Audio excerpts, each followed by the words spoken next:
Magandang umaga po sa inyong lahat, sa mga panauhit, sa mga punong guro, sa mga magulang, at lalong-lalo na sa aking kapwa mag-aaral na nagsipagtapos ngayon. Una po sa lahat, nagpapasalamat ako sa Panginoong Diyos na laging gumagabi sa atin sa lahat ng oras. Magandang umaga po.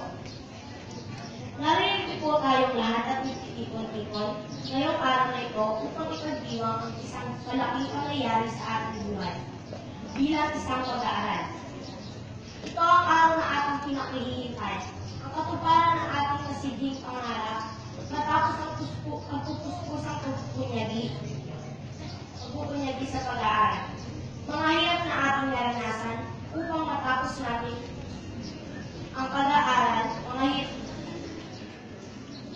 ng ating mga kaibigan, kapwa mag-aaral at mga guro. Sa pagkakataon kong ito, hayaan ko muna sana ninyo ako madama sa inyo ang aking taus-pusong pasalamat. Una natin pasalamatan ang ating mahal na kaaralan. Salamat po, Sabes, na naging ikalawang tahanan natin lahat sa loob ng mahabang 6 na taon. Naririto tayo upang hubugin ang ating mga dakilang guro sa pamumuno ng ating punong guro, Carolina A. Pastor, hubugin ang ating pag-iisip, ang ating puso at ang ating pananampalataya. Upang sa darating na panahon ay maging isa tayong kapakipakinabang na mamamayan sa tuwid na daan sa bayan. Walang katapos-tapos salamat po sa aming mga guro sa kanilang tungkulin sa mga mag-aaral. Ikinalalangan po namin kayo, aming mga guro.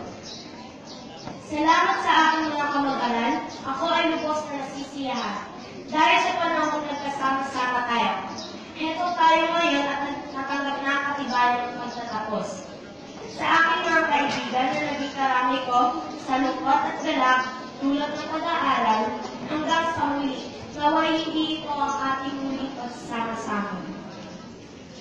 Hindi ko maaaring ipingin ang talumpatin ito na hindi man lamang sa papasalamatan ng aking mga magulang, ang aking mga mahal sa buhay. Salamat po aking ama, aking ina, mahal na mahal ko po kayo. Kay mama na nakapagsapalaran sa ibang bansa upang matugunan ang aming mga pangangailangan. Tinikiis malayo sa amin upang mabigyan kami ng maayos na pamumuhay. Sa aking ama na siyang nag-aaruga sa amin, sa aking lolo at lola na lagi kaming tinutulungan sa lahat ng oras. Sa mga kamag-anak na nagbabantay rin sa amin, Papa, Mama, inihahandog ko po sa inyong karangalan ito. Salamat po. Batid ko po ang inyong hirap at pagtitiis para lamang makatapos ako. Maraming salamat po. At sa kapwa ko nagsipagtapos mga kaibigan ko, tandaan po natin na ang tagumpay ay hindi nasusukat sa medalya na sinabit sa atin, kundi sa mga karunungan at kaalamang natutunan natin.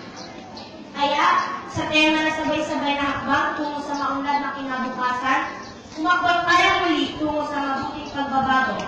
Patunayan natin ang kabataan ay ang pag-asa ng bayan.